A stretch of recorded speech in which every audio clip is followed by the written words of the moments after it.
오픈 열릴지어다 우리 외치고 시작하죠. 시작. 오픈 열릴지어다. 오픈 열릴지어다. 오늘 11번째 시간. 오늘 제목은 신앙진단.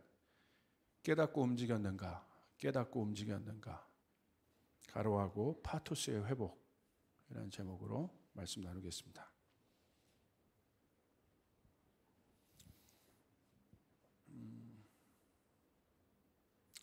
예수님께서 세상을 변화시키기 위해서 예수님의 방법은 뭐였냐면 하나님 나라가 이 땅에 오는 건데 그 일을 할 사람들이 누구였냐면 군중이 아니었습니다.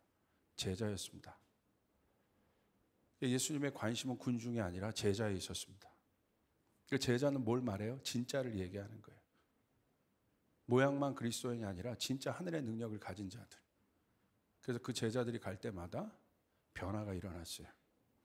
우리 안에 있는 갈망도 그거 아니겠습니까?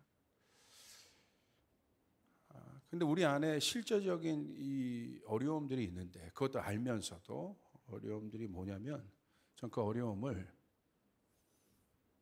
갈망은 있잖아요. 그 제자가 되고 싶은 갈망이 있는데 왜 안 될까? 뭐 프로그램이 없어서 그럴까? 왜 안 될까?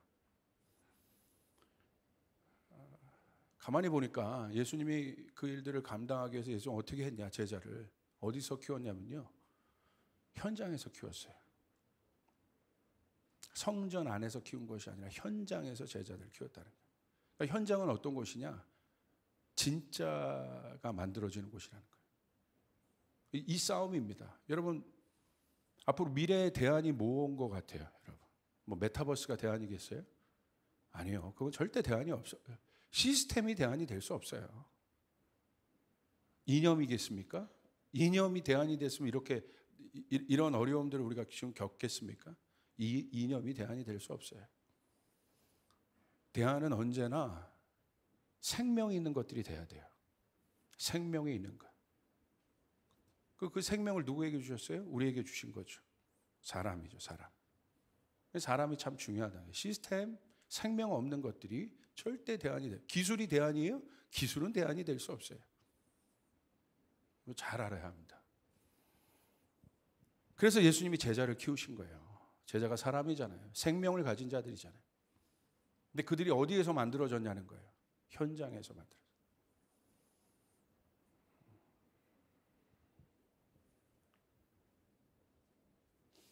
제가 로잔 모임에 참석하고 있는데 이 로잔 모임의 하여간 주제가 뭐냐면 에베소서 1장 10절이에요. 에베소 1장 10절에 이런 말씀이 있습니다. 하늘에 있는 것이나 땅에 있는 것이 다 그리스도 안에서 통일되게 하려 함이라. 너무 중요한 말씀이에요. 그러니까 이 모든 문제가 어디로부터 지금 출발되냐면요. 하늘과 땅의 어마어마한 간극입니다. 간극. 그러니까 예수 그리스도를 믿는 믿음이 복음인데 그 복음의 핵심이 뭐예요? 마지막 이 복음의 완성은 뭡니까? 하늘과 땅이 하나가 되는 거예요. 이 하나됨에 어마어마한 의미가 있죠. 의미가. 그러니까 오늘 우리 안에 이 땅, 우리가 살아가는 우리 청년들이 살아가고 있는 이 땅, 여러분의 삶의 현장 안에서 오는 엄청난 어려움들의 출처가 뭐냐면 특별히 그리스도인들, 전 그리스도인들이라고 조금 더 구체적으로 들어가고 싶은데 뭐냐면요. 간극이에요, 간극. 하늘과 땅 사이의 간극. 그런데 이 에베소 1장 10절에 보니까 그리스도 예수 안에서 하늘과 땅이 통일된다는 거예요. 이 통일된다는 것이 너무나 중요한 의미죠. 그래서 저는 이것을 이 간극을 뭐라고 좀 표현해봤냐면 괴리감이라고 좀 표현을 해봤어요. 괴리감은 제가 사전적 정의를 보니까 이렇게 정의되어 있어요. 서로 어긋나서 동떨어져 있는 것처럼 느껴지는 마음. 같이 있지만 한 장소에 있지만 아주 중요해요. 이게 사전적 정의예요. 동떨어져 어긋나 있는 마음이라는 거예요. 물리적으로 한 장소에 있지만 그 안에 간극은 엄청나게 크죠. 그걸 괴리감이라고 얘기해요. 한 장소에 있지만 멀리 떨어져 있는 마음. 실제적인 거리를 말합니다. 마음의 거리. 자, 인간에게 이 괴리감이 생기는 이유가 무엇일까요? 우리 신앙의 고민도 그거 아니겠습니까? 우리 기독 청년들의 고민도 그거 아니겠어요? 내가 교회 와서 하나님의 말씀을 아는데 내 삶 가운데 다가오는 어마어마한 괴리감. 그것이 우리 안에 실제적인 갈등의 원인 아니겠습니까? 그 괴리감이 크면 클수록 어떻게 됩니까? 이제 쉽게 말하면 우리 말로 이제 침체되는 거죠. 이 괴리감들을 어떻게 극복할까? 그런데 이게요, 성경적으로 우리는 이 괴리감의 원인을 봐야 되잖아요. 진단해 봐야 돼요. 여러 가지 이유가 있을 수 있을 거예요. 뭐 사람이 싫어서, 뭐 상처받아서, 뭐 여러 가지 이유가 있을 수 있겠죠. 그래서 마음이 닫혀지고 함께하기 싫고 뭐 그런 여러 가지 이유가 있을 수 있겠지만 이 괴리감은 다른 말로 말하면 뭐냐면요, 분리라는 거잖아요. 분리, 떨어져 있는 거잖아요. 성경적으로 진단해 보면 이 괴리감의 원인은 뭐냐면 죄입니다. 죄. 여러분, 죄의 문제가 중요해요. 왜 여러분 교회에서는 이토록 죄의 문제에 대해서 심각하게 다룰까요? 죄 문제 듣기가 사실 쉽지 않잖아요. 그런데 왜 교회는 이 죄의 문제를 심각하게 다루고 있을까? 왜 예수님은 또 말씀은 이 죄의 문제를 심각하게 다룰까? 우리가 단순히 이 죄의 문제를 여러분 이렇게 한번 생각해 보실래요? 행위적인 어떤 문제의 관점에서 좀 벗어나서 이 죄의 문제는요, 우리 존재적인 문제이기 때문에 그래요. 존재에 대한 문제. 여러분, 죄가 들어왔다는 건 뭐예요? 오염됐다는 거예요. 여러분, 오염된 물을 먹을 수 있습니까? 먹을 수 없잖아요. 우리의 자아와 우리의 정체성이 오염된 거예요. 그래서 건강하지 못한 자아를 갖게 되고 건강하지 못한 정서들을 갖게 되는 거예요. 깨진 거예요. 그러니까 깨어진 정체성에서 행복한 삶을 살 수가 없는 겁니다.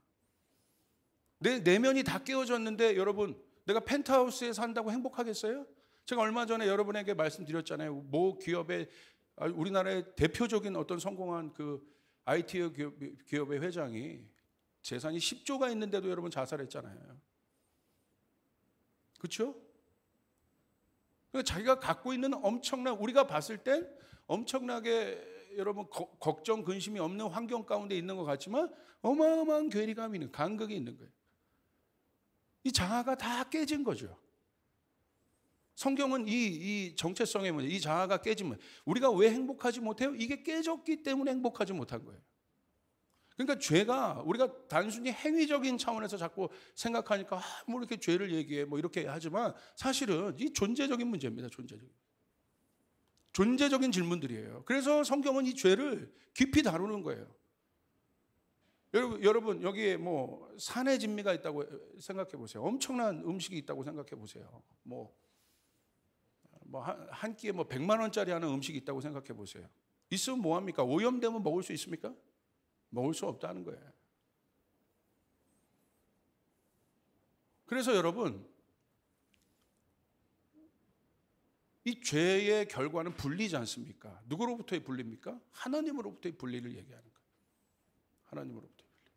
그러니까 어떻게 해요? 불안한 거죠. 저는 이 문제를 다루고, 이 존재적인 불안함. 이런 거 있잖아요. 아무 문제가 없는데도 불안한 거예요. 풍랑이 치지 않는데도 불안한 거예요. 여러분 그럴 때 없습니까? 저는 있더라고요. 괜히 앞날이 행복하지 않을 것 같고 꼭 풍랑이 다가올 것 같고 문제가 생길 것 같고 문제가 있어서 불안한 건 이해하겠는데 우리 존재 자체가 불안한 거예요.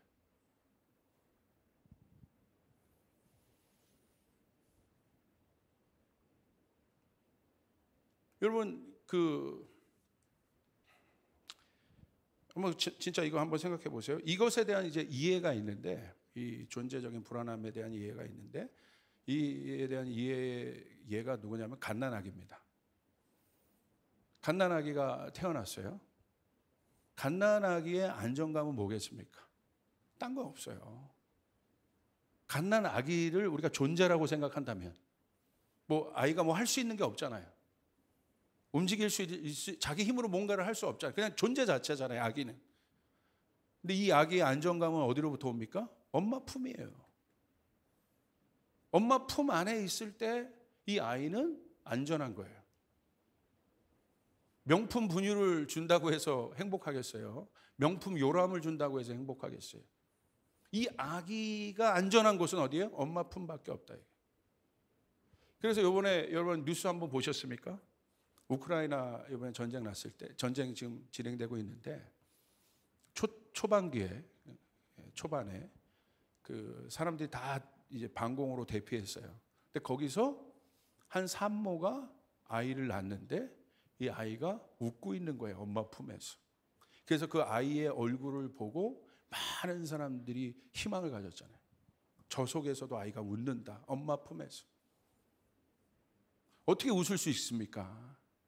거기서 웃을 수 있는 환경입니까? 근데 아이는 웃어요. 왜? 엄마 품 안에 있기 때문에. 이게 존재의 힘이에요. 그러니까 죄가 딴 것이 아니라, 죄를 여러분 청년의 때에 여러분이 이 죄의 문제를 심각하게 다뤄야 되는 이유가 여기입니다. 이 문제가 해결되지 않으면 뭘 해도 행복하지 않아요. 왜? 우리 내면에 대한 이야기이기 때문에, 우리 자아에 대한 이야기이기 때문에, 정체성에 대한 이야기이기 때문에. 종교적으로 우리가 어떤 것들을 파악할 때 행위의 어떤 죄의 문제를 더 넘어서 존재적인 문제가 이 죄에 대한 문제이기 때문에. 이 죄의 결과는 무엇입니까?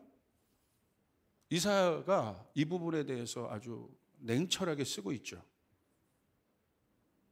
하나님으로부터의 분리예요. 하나님으로부터의 분리. 이사야서 59장 1절부터 5절까지 말씀 한번 봅시다. 여호와의 손이 짧아 구원하지 못하심도 아니요, 귀가 둔하여 듣지 못하심도 아니요, 오직 너희 죄악이 너희와 너희 하나님 사이를 갈라놓았고. 여기 나왔죠? 너희 죄악이 너희와 너희 하나님 사이를 갈라놓았다. 하나님과 우리 사이를 갈라놓은 것은 뭐예요? 다른 것이 아니에요. 여러분이 뭐 스펙이 없는 것도 아니고, 여러분이 헌금을 안 드려서도 아니고, 여러분이 예배를 빠져서도 아니에요. 하나님과 우리, 원래 우리는 어떤 존재였어요? 하나님 안에 있는 존재였어요. 하나님께 순응하는 존재였어요. 그러니까 하나님께 순응하는 존재라는 건 뭐냐면 이런 거예요. 그냥 억지로 순응하는 것이 아니라 자연의 법칙처럼 갈등이 없는 겁니다. 물이 위에서 아래로 흐르잖아요. 아래에서 이 물이 아래로 흐르는 물이 막 위로 막 역류합니까? 그러지 않잖아요. 자연스럽게 흐르잖아요. 우리의 의식도 우리의 생각도 하나님의 뜻에 대해서 반응하는 게 그러니까 역류하는 생각들이 없었다는 거예요. 자연스러웠다는 거예요. 고민하지 않았다는 거예요. 하나님의 뜻을 따라 사는 거, 하나님의 말씀대로 사는 거, 하나님의 말씀 지키며 사는 일에 대해서 갈등하지 않았어요. 근데 왜 우리 갈등합니까? 왜 순응하지 않습니까? 순응이란 건 그런 거예요. 자연의 법칙이에요. 자연스러운 거예요. 근데 그것을 막 인위적으로 만들어서 하나님 앞에 굴복시키고 순응시키는 게 바로 뭐냐면 종교입니다. 억지로, 마음 없이. 그러니까 자연스럽게 흘렀다는 건 내 마음이 하나님 마음이고 하나님 마음이 내 마음이었다는 거예요. 우리가 하나님 안에 있었기 때문에. 하나된 마음. 그런데 뭐가 그것을 갈라버렸습니까? 딴 게 아니에요. 죄입니다. 죄가 가른 거예요. 이게 원인이에요. 그래서 우리가 행복하지 않은 거예요.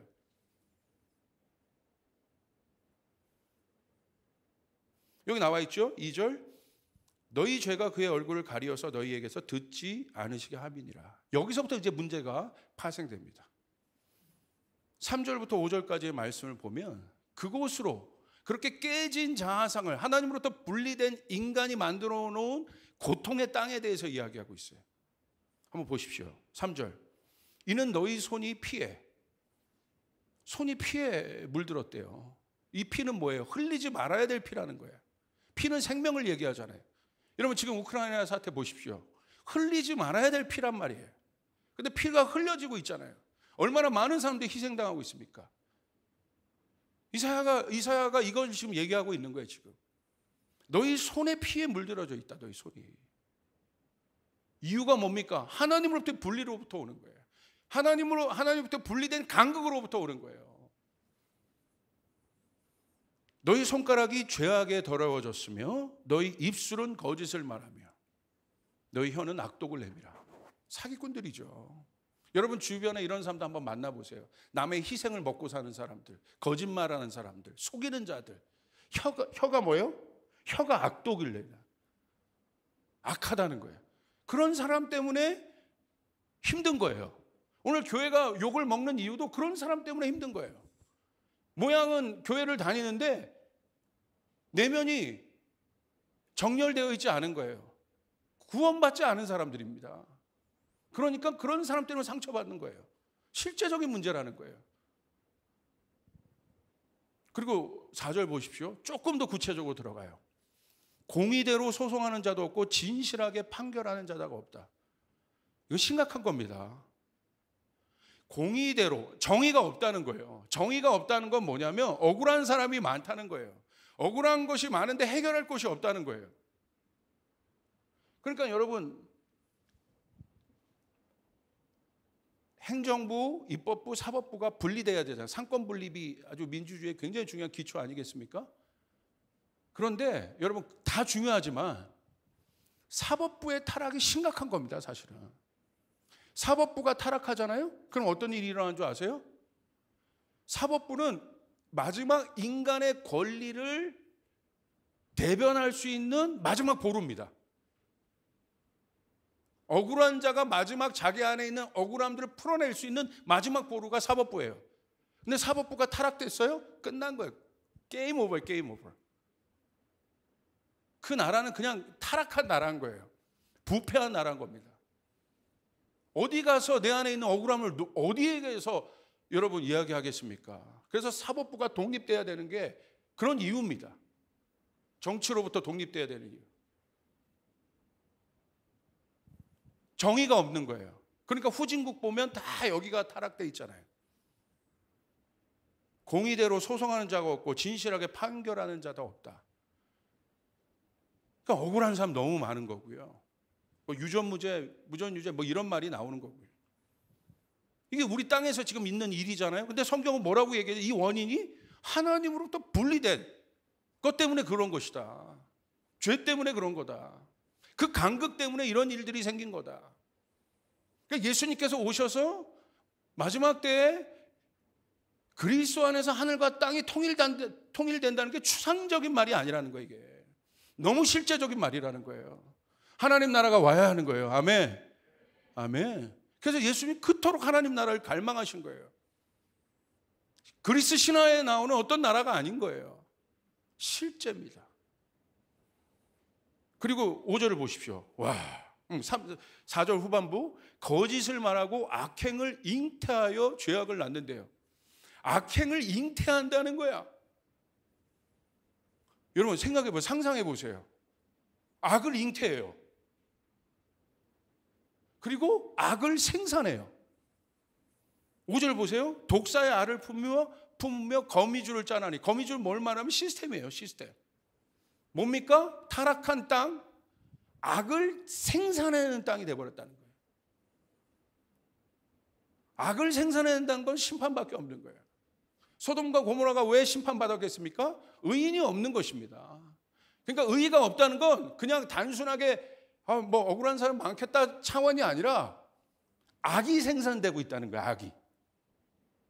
그 악 때문에 우리가 여러분 우리의 삶이 깨지고 있는 것인데 무서운 거죠. 무서운 구조인 거죠. 이유가 뭡니까? 그 간극 때문에. 안전한 절대적인 하나님, 절대 진리신 그 하나님으로부터 분리된 인간, 그 간극. 신앙도 마찬가지입니다. 신앙생활에서 가장 힘든 문제는 뭐냐면요. 제가 생각할 때 여러분 어떤지 모르겠어요. 다른 것이 아니라 저에게도 해당되는 문제예요. 마음 안에 있는 괴리감이에요. 내가 알고 있는 것과 현장에서 오는 어마어마한 괴리감. 제가 준비하고 있었던 하나님의 말씀을 전했을 때 우리 청년들은 그래도 숙소 이 말씀들을 받아들이지만 그러지 않은 사역 가운데 갔을 때 어마어마한 괴리감들을 느껴요. 그러니까 하나님의 말씀이 이렇게 뭐라고 할까? 물과 기름에 섞여 있는 것처럼 이렇게 스며들지 않고 이렇게 붕 떠 있는 거. 그런 느낌. 여러분, 왜 예수님께서 성전에 가서 성전을 둘러 엎으셨겠습니까? 이유는 뭔지 아세요? 성전은 어떤 곳이에요? 내 집은 만민이 기도하는 집이라고 했어. 기도는 뭐예요? 하나님은 응답해 주시는 곳이에요. 우리의 고통, 누가 기도해요? 고통받는 자들이 기도해요.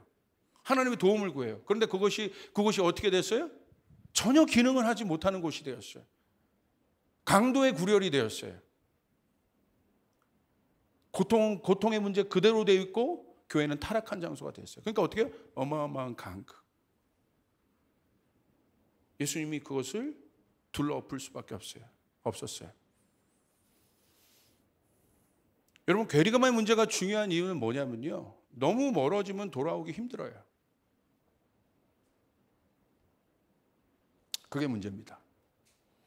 여러분, 탕자도 보세요. 너무 멀리 떨어지고 난 후에 어떻게 됩니까? 돌아오기를 주저하잖아요. 돌아갈 수 있을까?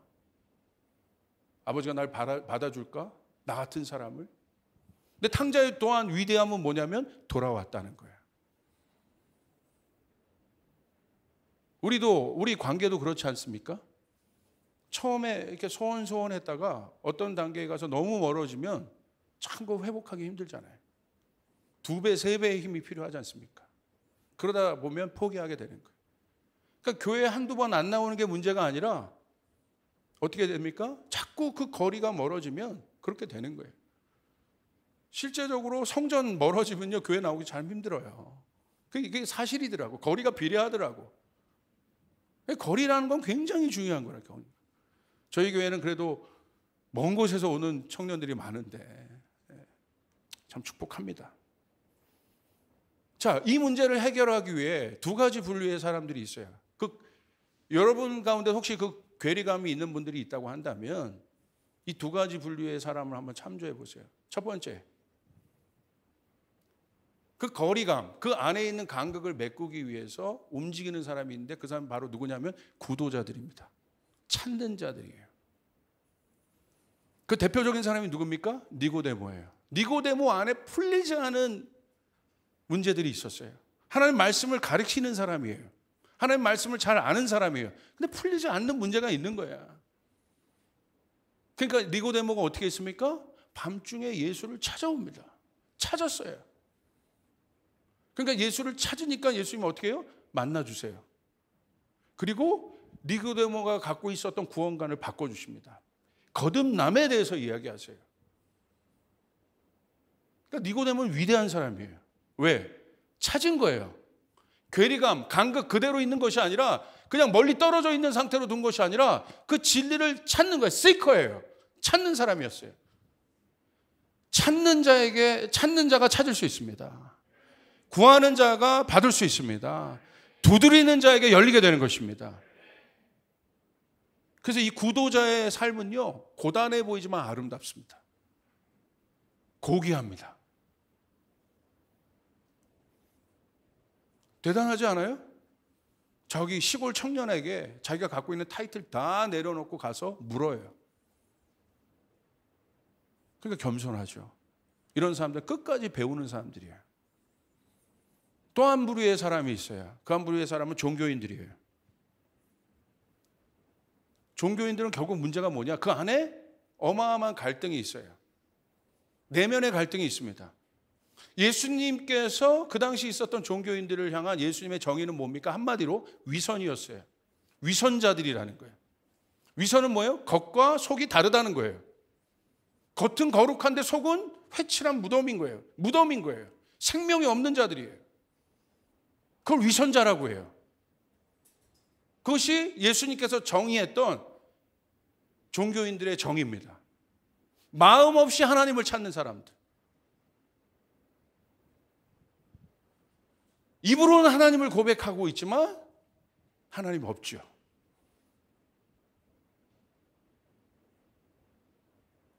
근데 왜 여러분 이들의 특징은 뭔지 아십니까? 그 내면의 간극이 있습니다. 바울 되기 전에 사울도 보면 간극이 있잖아요. 내면의 갈등이 있잖아요. 아는 것과 현장, 자기 현실, 자기 안에 있는 연약함으로부터 오는 간극이 있지 않습니까? 그래도 사울은 괴로워했죠. 이들은 괴로워하지도 않아요. 그냥 하나님 떠나 살 수 있는 시스템이 구축되어 있어요. 이게 무서운 거예요.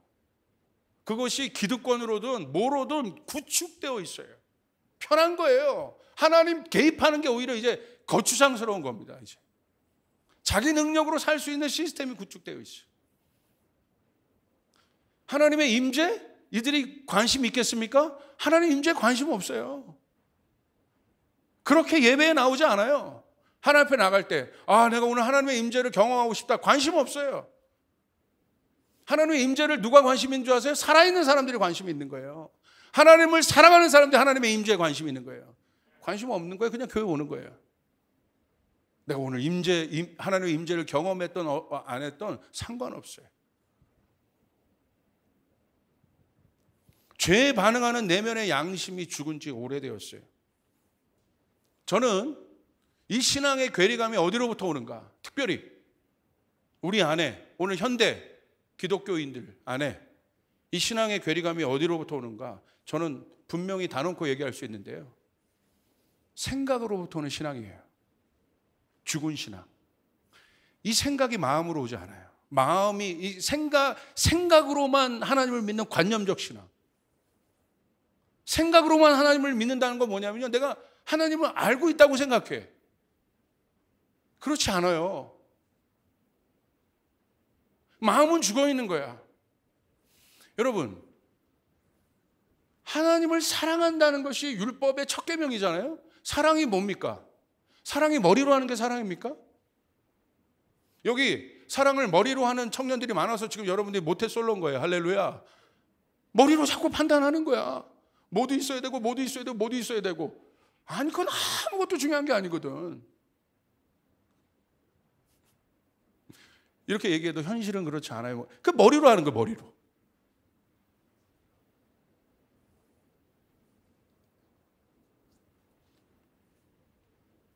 사랑이 하나님을 사랑하는 것이 율법의 첫 계명이잖아요. 그걸 머리로 하는 것이 사랑입니까? 아니죠. 우리가 하나님을 안다는 게 머리로 안다는 거예요? 아니잖아요. 가슴이잖아요. 사랑하는 사람 앞에 서면 어떻게 돼요? 가슴이 떠요. 뛰어요. 콩닥콩닥콩닥. 예전에는 그냥 교회 오빠였는데 갑자기 혜수가 잘 있었어? 갑자기 가슴이 툭툭. 제가 저희 아내가 같이 청년 생활을 했어요.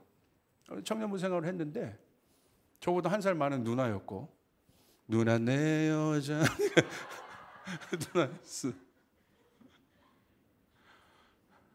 그런데 그냥 지냈어요. 이렇게. 근데 갑자기 어느 날 아침에 까만 치마에 하얀 블라우스를 입고 교회에 와서 기도하는 모습을 제가 문을 열고 탁 들어가서 봤는데 갑자기 가슴이 툭.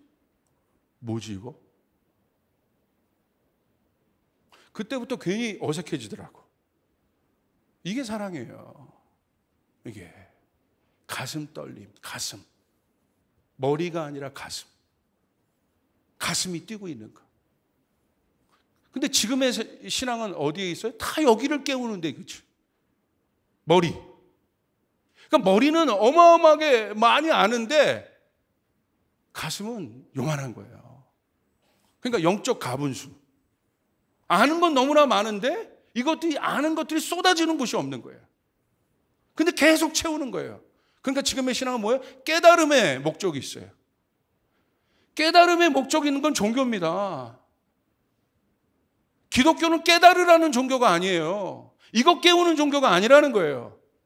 하나님을 사랑하는 거예요. 우리의 가슴이 뛰어야 되는 것이에요. 아멘. 죽어있는 가슴, 냉랭한 가슴. 문제가 왜 그런 줄 아십니까? 그것으로부터 괴리감이 오는데 가슴이 뛰는 곳으로 들어가지 않기 때문에 그래요. 아는 것에 그쳐서 그래요. 여러분, 가슴이 뛰는 곳이 어디입니까? 현장이에요. 일부 예배 때 우리 탤런트 형제한테 제가 물어봤어요. 저희 교회. 최근 또 사극에서 또 활약을 많이 하고 있는데, 형제 어렸을 때부터 아역 배우였으니까 제가 물어봤어요. 누구누구 형제, 어렸을 때부터 연기를 아는 형제인데 언제 가슴이 뛰어요? 혹시 현장 아닙니까? 맞다는 거야. 배우가 가슴 뛰는 곳이 어디겠습니까? 혼자 대본 연습하는 곳이겠어요? 아니죠. 배우의 가슴이 뛰는 곳은 어디냐면 무대입니다. 무대에 올라갔을 때 피가 끓는 거예요. 이게 살아있다는 거야. 이게 리얼이라는 거야. 그래서 예수님이 제자들을 어디서 키웠어요? 현장에서 키운 거예요. 가난이 뭔지를 알려주신 거예요. 이론이 아닙니다. 영상 하나 보여준 거 알려준 것이 아니라 냄새를 맡아. 가난의 냄새를 맡으라는 거예요. 고통의 냄새를 맡으라는 거예요. 그게 실제다. 고통의 냄새가 있어요, 여러분. 죄의 냄새가 있어요. 죄가 추상적이기 때문에 계속 죄 짓는 거예요. 죄의 실제 앞에 서게 하는 거예요. 여러분, 베드로가 죄의 실제 앞에 섰잖아요. 연약함 앞에 섰잖아요. 예수님을 부인하는 것 앞에 섰잖아요. 예수님 다 아시는 거예요. 현장에서 예수님을 부인할 수밖에 없는 베드로의 연약함을 아신 거예요. 근데 예수님 어떻게 하세요? 그 현장에서 베드로를 회복하세요. 그리고 다시 베드로의 가슴을 뛰게 하십니다. 우리의 모든 관건은 어디에 있습니까? 앞으로 가상현실이 실제와 비슷해지는 시대에 지금 보세요. 비대면 예배로 여러분, 비대면 예배가 주는 축복이 있습니다. 확장되고 기회도 많고 있을 수 있지만 현장이 주는 어떤 것과 비교할 수 없는 것이 있어요. 편리함은 있을 수 있지만 현장이 주는 감동이 있어요. 아날로그가 주는 감동이 있는 거예요. 그게 실제 아닙니까? 내가 살아있다는 거잖아요. 목회자가, 사역자가 내가 살아있다는 건 어디서 느낄까요? 신학교가 아닙니다. 사역을 하는 현장인 거예요. 영혼을 만나는 현장인 거예요. 거기에서 내가 살아있다고 느끼는 거예요. 말씀이 말씀대로 끝났습니까? 말씀이 어디로 갔습니까? 육신으로 들어왔잖아요. 그게 살아있는 말씀이죠. 근데 지금은 어디에요? 다 여기를 이렇게. 그래서 좋은 예배를 드렸다는 건 뭐냐면, 내가 몰랐던 거 하나 알았어. 와, 성경적 해석이 다른데, 관점이 다른데, 깨달았어. 깨달은 거 좋단 말이에요. 아주 중요한 거예요. 성령께서 우리를 깨닫게 하셔야 우리가 깨달을 수 있어요. 아멘? 그러나 현장이 없다면 가슴은 뛰지 않습니다. 결국 가슴에 대한 문제인데, 오늘 한국교회 청년들이 왜 여러분 다 침체되어 있다고 얘기할까요? 왜 그런 줄 아십니까? 현장을 닫아버렸어요. 사역의 현장을 닫아버렸어요. 온실의 화초처럼 키운 거예요. 그러니까 뭐가 돼요? 정작 정체성은 라이온킹인데, 여러분 라이온킹 여러분 영화 보셨잖아요. 그 라이온킹의 백미가 뭐냐면 원래 사자잖아.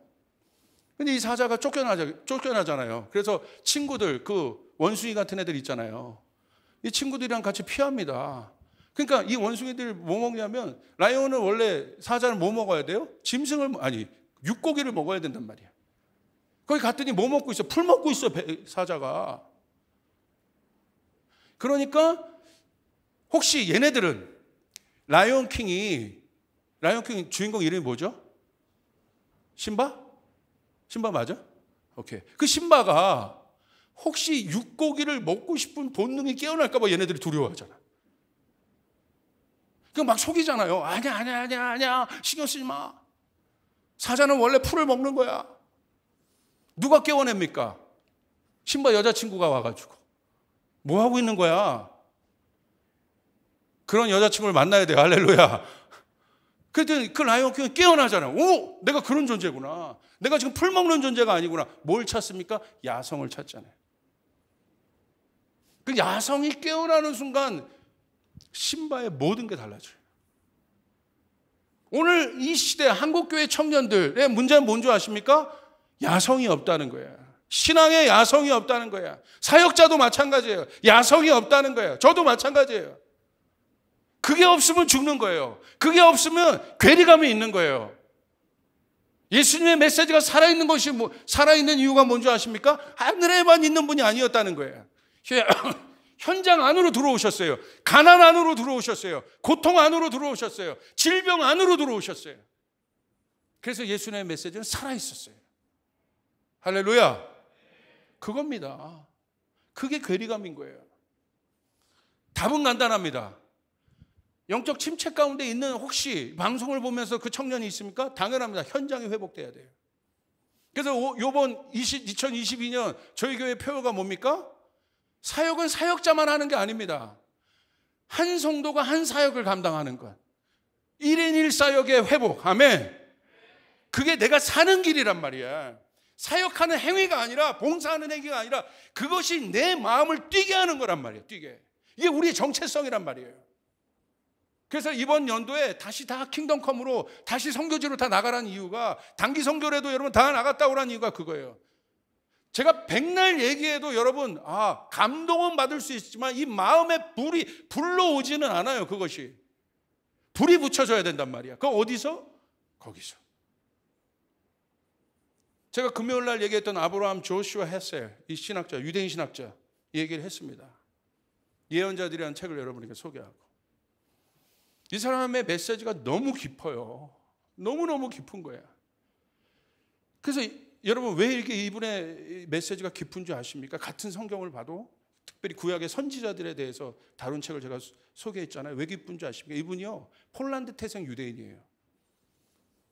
폴란드는요, 세계에서 전쟁이 가장 많았던 국가예요. 그리고 이분이 있었을 때 뭐가 있었습니까? 아우슈비츠 사건이 있었어요. 그 죽음의 터널을 통과한 사람이에요. 그러니까 거기서 만난 하나님인 거예요. 그러니까 유대인에게 있어서 아우슈비츠, 홀로코스트는 뭐냐면요, 에스겔서 37장입니다. 마른 뼈들이에요. 황폐한 땅의 마른 뼈들. 그런데 그곳에 생기가 들어갑니다. 그래서 그들이 살아납니다. 할렐루야. 그들에게 있어서, 이스라엘 사람들에게, 유대인에게 있어서 에스겔서 37장은 다른 느낌으로 다가온단 말이에요. 생생하게 다가온다 이거예요. 거기를 통과한 사람이에요. 하나님의 말씀이 죽어있지 않아요. 그 속에서 만난 하나님이에요. 그러니까 깊은 거예요. 하나님의 사랑, 내가 표현하는 그런 정도 말초적인 느낌의 사랑이 아닙니다. 깊은 거예요. 하나님의 신실함, 깊은 거예요.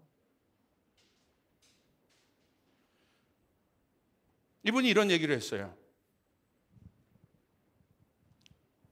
인터뷰 가운데 이런 얘기를 했습니다. 학문은 조용한 서재에서 시작될 수 있지만 시끄러운 장터에서 완성되어야 한다. 기가 막힙니다. 학문은, 신학은 골방에서 시작되지만 시끄러운 장터에서 완성된다. 예언자들은, 선지자들이죠, 하나님의 눈으로 역사를 추석하는 사람들이며, 그러잖아요. 하나님의 눈으로 역사를 추석하는 사람들이래. 그런데 이 사람들은 어떤 사람들인가? 시끄러운 장터에서 목 놓아 전한 사람이다. 이 사람들이 선지자다. 그냥 학문적으로 하나님의 눈으로 역사를 추석하는 것에 끝나는 것이 아니라 어떻게 그 마음을 가지고 장터에서 목 놓아 그것을 전한 사람이다. 그렇기 때문에 그 선지자들 마음 안에 뭐가 있었습니까? 열정이 있었어요. 깨달음으로 그치지 않아요. 그들의 열정이 어디서 붙습니까? 현장에서, 장터에서. 사랑하는 청년 여러분, 이 열정이 회복되기를 원하는 분 아멘 하십시오. 아멘. 아멘. 아멘. 다른 길이 아니라 장터로 가야 되는 거예요. 여러분의 현장 안으로 들어가야 되는 거예요. 니즈가 필요한 곳으로 들어가야 되는 것이에요. 그러면 불이 붙어요. 그것이 괴리감을 메꾸는 법이에요. 말씀을 마칩니다. 파토스의 회복을 여러분에게 선포했습니다. 이 파토스는요, 여러분 아리스토텔레스의 수사학에서 나오는 설득의 기법입니다. 설득의 기법 중에 세 가지가 있습니다. 에토스, 파토스, 로고스가 있어요. 그런데 여러분 이 수사학이 왜 중요했냐면요, 그 당시 아덴 문명에서는요, 말을 잘해야 돼. 그래서 변론을 해줘야 돼요. 이겨야 돼요. 그래서 그 사람들을 뭐라고 그랬어요? 변론하는 자들을 소피스트라고 했잖아요. 이 세 가지를 강조했습니다. 수사학에서 설득하기 위해서. 첫 번째가 로고스입니다. 로고스는 뭡니까? 논리를 얘기하는 거예요. 논리. 자기가 말하는 바에 대한 주장을 얘기하는 거예요. 논리가 정확하게 있어야 돼요. 이성적으로, 합리적으로 납득할 만해야 돼요. 그래야 설득당해요. 그게 로고스예요. 그런데 이것만 갖고는 안 돼요. 파토스가 있어야 돼요. 파토스는 뭐냐면 감정입니다. 아무리 정확한 논리여도 내 안에 공감이 없으면 그것이 설득이 되겠습니까? 설득이 안 되죠. 공감을 얻어내야죠. 유명한 여러분 영업사원이 생각해 보세요.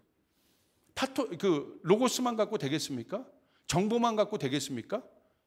공감대를 형성해 줘야죠. 그 사람이 유명한 영업을 할 수, 영업사원이 될 수 있죠. 파토스예요. 감정, 마음. 마지막은 뭐냐면 에토스입니다. 에토스는 뭐냐면 인격을 얘기하는 거예요. 여러분 그런 거 있죠. 파토스도 없고 로고스도 없는데 그냥 어떤 사람이 딱 섰어. 근데 모든 사람이 그분의 삶을 존중해. 쓰기만 해도 막 우는 거 있잖아요. 아무 말도 안 했는데 그냥 여러분 근데 뭘 인정하는가? 그분의 에토스를 인정해요. 그래서 아리스토텔레스는 에토스를 강조해요. 이게 제일 크다고 강조해요. 그러나 제가 오늘 보고 싶은 건 우리 안으로 적용하면 로고스가 뭡니까? 하나님의 말씀 아니겠습니까? 하나님의 메시지 아니겠습니까? 여러분 안에 그 메시지가 있습니다. 불변의 진리가 있습니다. 근데 뭐가 회복돼야 되냐? 파토스가 있어야 돼요. 파토스, 열정. 이 로고스가 어디서 나와야 돼요? 마음 안에서. 하나님의 말씀을 전하는데 냉랭하게 지식을 전하는 것이 아니라 그 하나님의 말씀이 이 마음으로부터, 마음의 열정으로부터 쏟아져 나와야 되는 거예요. 파토스가 부족해요, 이 시대. 하나님의 말씀 너무나 많이 알아요. 여러분 예전 보십시오. 예전 우리 부모님 때 신앙을 한번 보세요. 잘 모르셨어요. 잘 신학도 없고 아무것도 몰랐어요. 그런데 뭐가 있었어요? 파토스가 있었어요. 그 안에 하나님을 향한 열정이 있었어요. 마음 뜨거움이 있었어요. 그러니까 하나님 앞에 나올 때 어떻게 나와요? 가슴 떨리며 나와요. 주일날 나올 때 대강 나오지 않아요. 그날만을 기대하며 나와요. 정성스럽게 준비하며 나와요. 헌금도 정성스럽게 준비하며 나와요. 그게 다 어디로부터 오는 거예요? 파토스에서 오는 거예요. 마음으로부터 오는 거예요. 그 열정이 회복되는 거예요. 하나님을 만나는데 대강 만나는 것이 아니에요. 내 사랑하는 사람을 만나는 거예요. 가슴 떨리는 거예요. 그게 예배인 거예요. 그러니까 어떤 일들이 있었어요? 너무나 많은 놀라운 일들이 한국교회 가운데 있었어요. 하늘의 기적이 막 나타났어요. 하늘의 역사가 나타났어요. 문제가 해결되는 일들이 일어났어요. 우리가 지금은 더 많이 알아요. 유튜브만 치면 알고 싶은 건 너무 많아요. 다 할 수 있어요. 그땐 유튜브가 있었습니까? 책이 있었습니까? 제대로 된 학교가 있었습니까? 그런데 왜 하나님이 역사하셨습니까? 파토스예요. 하나님 그 사람을 찾고 있는 거예요. 여러분 이 파토스가 어디에서 생깁니까? 이 파토스가요, 원뜻은 고통이라는 뜻이에요. 고통. 왜 고통에서 파토스가 나올까요? 보세요. 예수님이요, 성전이 회파될 것에, 성전이 무너질 것에 대해서 예수님 우셨어요. 바라보시면서 저거 무너진다. 기뻐하신 게 아니란 말이에요. 저거 무너진다. 그 무너짐에 대한 아픔, 고통이 있는 거예요. 무너짐으로 끝났습니까? 그 고통이 있었기 때문에 회복에 대한 열정이 있는 거예요. 할렐루야. 그게 파토스가 되는 거예요.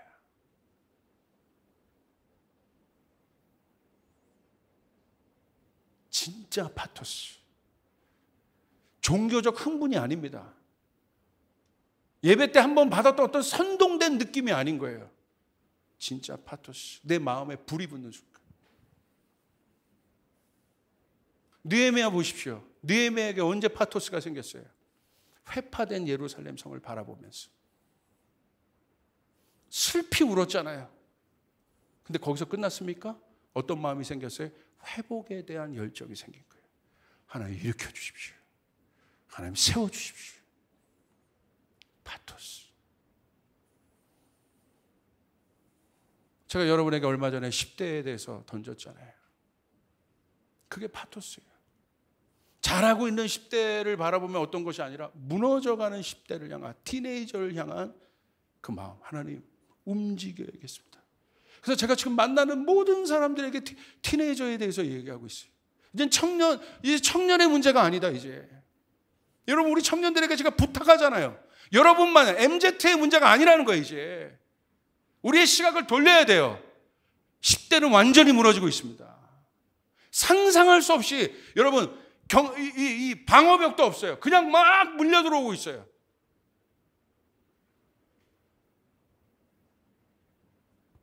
그 애통하는 마음, 그게 파토스예요. 그게 진짜예요. 저의 삶 가운데, 저희 가정 가운데 아버지 어머니 때 이혼이 있었기 때문에 저는 이혼한 아이들을 보면 파토스가 생겨요. 파토스가 어디로부터 오냐는 거예요. 그 현장으로부터, 실제로부터 오는 게 파토스예요. 머리에서 오는 게 파토스가 아니라. 오늘 여러분의 마음은 그 현장으로 들어갈 때 깨어나게 되는 거예요. 일어나게 되어 있는 것입니다. 그러나 사랑하는 여러분, 이 파토스가 여러분 가운데 회복되기를 주님의 이름으로 축복합니다. 중풍병자 친구들 여러분 아시죠? 친구를 살리겠다고 한 그들의 마음은, 여러분, 예수님을 알았던 것에 그친 것이 어떻게 합니까? 수많은 사람들을 제끼고 들어가서 지붕을 뚫고 친구를 달아내립니다. 그 열정이 파토스예요. 그리고 치유를 경험하게 합니다. 거기에 기적이 일어납니다. 하나님은 파토스를 사랑해요. 하나님 자체가 파토스예요. 하나님의 마음이 불타고 있어요. 우리를 사랑하는 그 사랑으로. 일부 예배 때 그 마음이 있었는데, 일부 예배 끝나고 우리 작년 신혼부부 반에서 어떤 형제 3-4명이 저한테 막 오더니, 제가 오늘 일정이 있어서 기도할 줄 시간이 없었어요. 그래서 제가 가서 가려고 하는데 저를 막 붙잡더라고. 아니, 오늘 빨리 가야 돼. 목사님 기도해 주세요. 근데 뭔데? 이 친구 지금 빨리 영접 기도해야 돼요. 3명이 막 영접 기도해야 된다. 이 친구 제가 보자마자 뭐라고 했는지 아세요? 예수 믿을 거야? 아니, 반말 안 했습니다. 예수 믿을 거예요? 하나님 살아계신데, 예, 믿겠습니다. 기도합시다. 그 자리에서 기도했어요. 바로 영접 기도하고 일부 예배 끝나고. 그런데 제 안에 막 눈물이 나더라고. 이 친구 때문에 눈물이 나는 것도 있었어요. 왜? 하늘에 잔치가 벌어졌잖아요. 지금 한 영혼이 주 앞에 돌아오는 걸 위하여 하늘에 잔치가 벌어져. 하나님의 마음이 뛰고 있는 거예요. 한 영혼이 돌아왔다. 그런데 이 친구 셋을 보니까 막 좋아하고 있는 거예요. 그 파토스가 오늘 평상시 저한테 막, 저를 항상 배려하는 친구들이에요. 그러니까 제가 그랬으면 안 했을 텐데, 그래도 저를 잘 붙잡고, 목사님 영접 기도해 주세요. 같이 좋아하는 거. 근데 꼭 제가 그 장면이 생각나더라고. 사랑하는 여러분, 우리에게 필요한 것은 마음의 불입니다. 할렐루야. 어디에서 생길까요? 현장으로 가십시오. 사랑하는 청년 여러분, 2022년 주님 앞에 작정하십시오. 주님, 제 마음에 불이 붙는 곳은 현장입니다. 사역하는 곳으로 내가 일어나겠습니다. 사역자로 내가 일어나겠습니다. 사역자는 사역자가 하는 것이 아니라, 사역자가 사역을 하는 것이 아니라 우리 모두가 주님의 제자가 되어서 하나님의 사역을 감당하고 열방으로 들어가고 한 친구가 오랫동안 우크라이나를 통해서 우리 청년 친구가 우크라이나를 놓고 기도한 친구가 있어요. 금요 예배 우리 계속 기도하잖아요. 저한테 예배 끝나면 막 울더라고. 목사님 저 우크라이나를 위해 오랫동안 기도했는데 저 거기 가면 안 돼. 너 이근대 의대에 큰일 나. 근데 그 마음이 막 전해지는 거예요. 이게 파토스예요. 여러분의 파토스는 어디를 향하고 있습니까? 여러분의 열정은 어디를 향하고 있습니까? 하나님이 기뻐하시니 영혼이 돌아오고 복음이 전해진 일에 그 현장 가운데 여러분의 영이, 여러분의 마음이 불타기를 주님의 이름으로 축복합니다. 다 같이 주님 앞에 영광의 박수를 올리겠습니다. 우리 자리에서 일어납시다.